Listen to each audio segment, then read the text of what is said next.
Hello and welcome. Everyone, grab a seat. Welcome to today's session.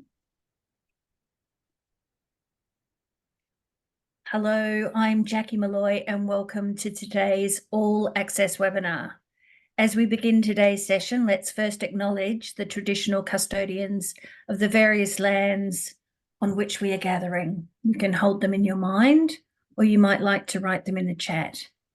Today, our team is on Wurundjeri land of the Kulin Nation, and we pay our respects to elders past and present and acknowledge the spiritual strength and resilience of Australia's First Peoples and their deep and enduring connection to country, the land, the sky, the water, and the animals who live there. Welcome. Today, our topic is loneliness and social engagement in Western and Asian communities. And our special guest is Dr. Pei-Chun Ko, a lecturer in sociology at Monash University. Welcome, Pei-Chun. How very nice of you to be here with us today. Thank you for having me. And we'll get started right away. Maybe you can, I'm just going to add a pin to you. There we go.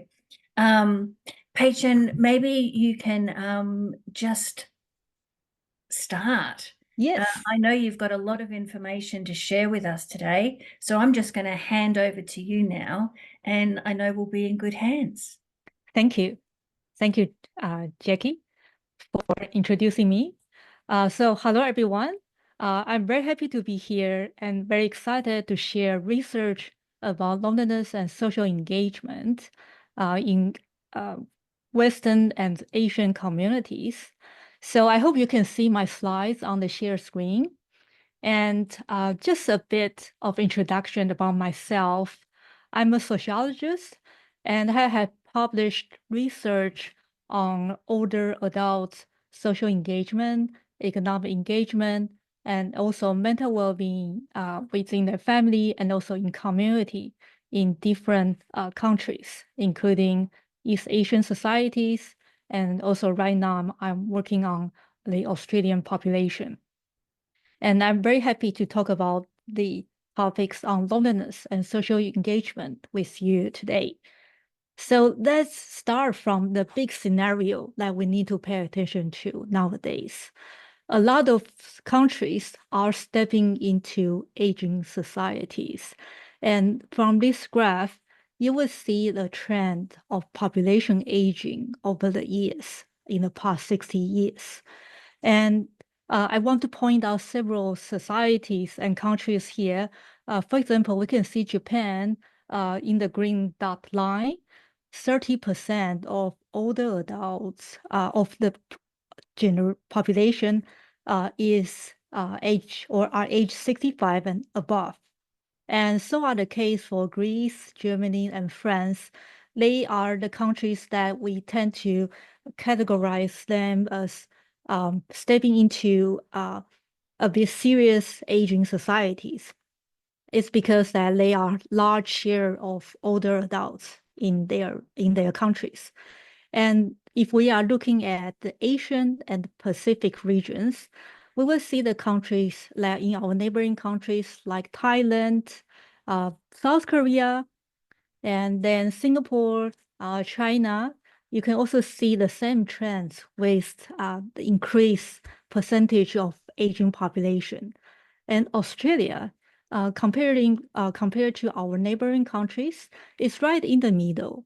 By the time of 2020, according to the Bureau of Statistics, 16% of the population are age 65 and above. So now we know the big scenario. Many countries, many developed and developing countries are stepping into the aging societies. And it's time for us to think about what's ahead of us when we live in such aging societies. Loneliness is one of the widely discussed topic in media. And recent research on this topic tend to focus on individual and psychological status to talk about loneliness. But myself, as a sociologist, and other sociologist colleagues do not fully agree with such definitions. We want to emphasize that loneliness is also a social issue. Loneliness can connect to the social disconnections with family and communities. And also loneliness is also a reflection of the quality of social relationships of that person. And these kind of social dimensions of loneliness need to be addressed. And it's not only through the psychological approach. We also want to address what can we do better as a society to reduce loneliness in the aging population. So research has shown that loneliness is not the only status that happen in later life. And also another fact based on scientific finding is that not all the people will experience the so-called loneliness. And it's important we have this at the very beginning of talking about loneliness. But if we are looking at people who experience loneliness, we can see that across different age groups, there are different percentage of population experiencing loneliness.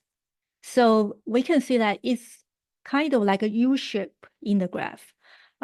Starting from younger age, like age 20, young adulthoods, then there's a peak at mid age, and then there's a drop at the beginning of like 60, 65, related to retirement, and then there's a peak again, especially considerably from age 67 and over. So that's why loneliness in aging population is one of the most important topic nowadays. And if we are looking at cross-country comparisons, research also has shown that if we are talking about populations, they are also different degrees of loneliness across countries. So you will see two blue boxes in the graph on the right side. And you will see the countries like Greece, Italy, then Korea, Poland, in Asian countries and European countries that already are ranked as countries with higher percentage of older people reporting lonely. And in the second blue box, you will see countries that they are in a relatively less serious situations where it's only about 10% or less than 10% of older population that report lonely. But the overall trend is that across all the older populations in West and Asian societies, when we look at the projections, by the time of 2050, the countries that in the blue box will become more serious, especially reaching 25% of older populations reporting lonely. And also we will see like Australia in the second blue box on the lower end, and also other countries like Thailand, Mexico, USA, they also have an increase to up to 15% or so. So you can tell that even we are looking at different country comparisons, we can still see a clear trend, especially within the aging population, that loneliness, we will have more people reporting loneliness.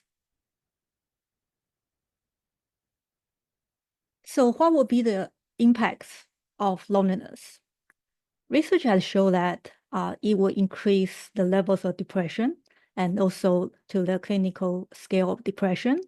And also it leads to functional and cognitive decline. It also increases the risk of dementia. And loneliness also affects the social activity engagement. Older people who report who experience loneliness are more likely to face social exclusion, and they are more likely to have low level or no civic engagement, and they are more likely to have low level or no social engagement. So it's not just impact on personal health, but they also connect to the social well-being too. So what can we respond to loneliness on the population level? I'm going to cite one of my key collaborators, Barbara Neef's research, and she has been doing research on trying to figure out strategies to cope to reduce loneliness in Australia, especially. And she pointed out three dimensions. First, we need to look at the community strategies, community-based responses. So we can talk about programs that recruit volunteers and in order to help and contact people who experience loneliness in the communities. That's the first strategy. And the second way would be to incorporate ICT programs and to use feasible and useful technologies to older population who experience loneliness. So digital technology has been widely discussed in aging research, but a lot of times the community responses would be the technology was not useful for older users. So there is a mismatch between digital technology development and also the purpose of using digital technology for older adults. And we need to make sure that this mismatch can be narrowing down. And the third approach is to look at how we can develop active listening, especially this one is much more based on community, social interaction levels. We need to find out who are more likely to experience loneliness through the earlier intervention, through active listening, and also through neighbors' help, neighborhood associations help in order to find people who are more likely to experience loneliness. So by now I have talked about the loneliness. I want to introduce the second part of the talk today on social engagement. Social engagement is also a relevant issue for aging populations in Western and Asian societies. Like in Australia, just about a year ago, there was an announcement on intergenerational report. And this report pointed out that Australia is facing the population aging, and it's projected in the report that the aged care sector will constitute 15% of the GDP in 40 years. So just recalling the first graph I showed you about population over the years. So Australia also projected that by the time in 40 years, we will have 20% of the population age 65 and over. So the government's intergenerational report kind of aligned with the population's projection. But however, their approach is to look at how this population aging impact on economy negatively and what kind of how much the health care expenditure will be increased because of that. And again, as a sociologist, I want to point out that what's not being said in the intergenerational report. It's important to see this the trend of population aging as a way to look at how we can build up social infrastructure to enhance older population social engagement. What's not being said in report is that people live longer, and also the health life expectancy, meaning people who start to experience the health decline and become extremely frail, that in need of aged care is also increased. That means that we have more time that being healthy, being mobile, and being active. And so if we can look at this part, we can change the view of population aging to a much more neutral and positive way to look at how society can be better prepared. So it links to the social engagement in later life. Social engagement is a very general term in this talk. In aging research, there are various terms that to describe social activities and social engagement. So in this talk, I focus on especially like family care provided by older adults and also volunteering and helping behavior by older adults. Usually you can hear terms like active aging, productive aging in aging research. So what's not being widely discussed in media or government policies would be to look at continuous engagement that older population has been offered to the community and society. And this is part of my publications that to look at the cross-country comparisons in terms of family caregiving and social engagement in Asian societies and also the Pacific region. So I just select some countries here. You will see that Australia and other countries actually have more than 10% of older adults engaging in family care. So that blue bar, especially when we talk about grandparental care.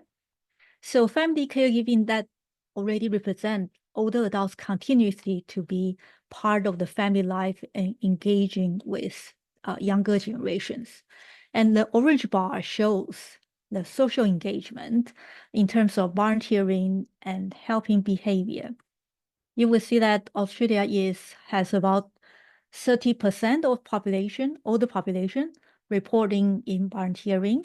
And we will see a much higher percentage of the population, like in Indonesia and South Korea, where older adults are engaging in organized volunteering behavior. So, of course, there are differences in some of the data I can collect in my research, but this graph is meant to show that the statistics can demonstrate that how active older population has been to the respective countries and society. There are various health benefits to social engagement. So according to research, there are various physical health and mental health benefits. For example, it delays the risk of cognitive decline. And it also links to better self-rated health, especially physical health. And also it improves the family relationships and quality of intimate relationship. And older adults also report higher life satisfaction and have better sense of control over life. So knowing those differences, the health benefits of social engagement, what we need to see is that what can be the enablers? What would be the key factors that can improve or enhance social engagement in Asian population? So on the individual level, we can observe that people who have more human capital, who have higher educational attainment, and also include that lifelong learning engagement are associated with the higher motivations and engagement in social activities and volunteering. And also we also observe that people who are living in multi-generational households are more likely to engage in volunteering and also family caregiving. And if we are looking at a community level, we will see that neighborhoods play an important role. So neighborhood infrastructures are relevant to create opportunity structures for older adults to participate in volunteering and social engagement. And also the neighborhood where more residents participating in neighborhood association indirectly create the civic sense or volunteering vibes that will also enhance the social engagement. So by now I have talked about loneliness and social engagement research, and I want to use the last few minutes to talk about the research what I've been doing with my collaborators. That kind of includes the volunteering, the older adults' involvement in volunteering, and also to tackle loneliness in Australia. So we have been doing a research project to evaluate this program, Aged Care Volunteer Visitors Scheme. So I'm not sure if you have heard of this program. This program is to engage volunteers to provide friendship and social conversations and companionship to older adults who are more frail and who are in certain government welfare schemes. And this program has been implemented and provide funding to various grassroots organizations and NGOs in different states, and also across different ethnic groups. So they recruit volunteers, and most of the time we contact older volunteers who are involved in these programs, and their motivations are greatly appreciated by the NGOs, and also they share their passion to be part of volunteer force in this scheme. And we also surveyed people, older adults, who received the visit. And we just finished the first wave of the survey that to understand what's the association of their level of loneliness and in association with the visit they have. And also we have the understanding of the mental health in the first wave. And we are going to have the second wave next year. And this is to show you that we are working on a specific program and to figure out whether this program-based approach can reduce loneliness over time. So that will be the end of my talk. And please feel free to contact me through socials or through my email if you have any queries. Thank you. And these are the references I use in this talk. Thank you very much.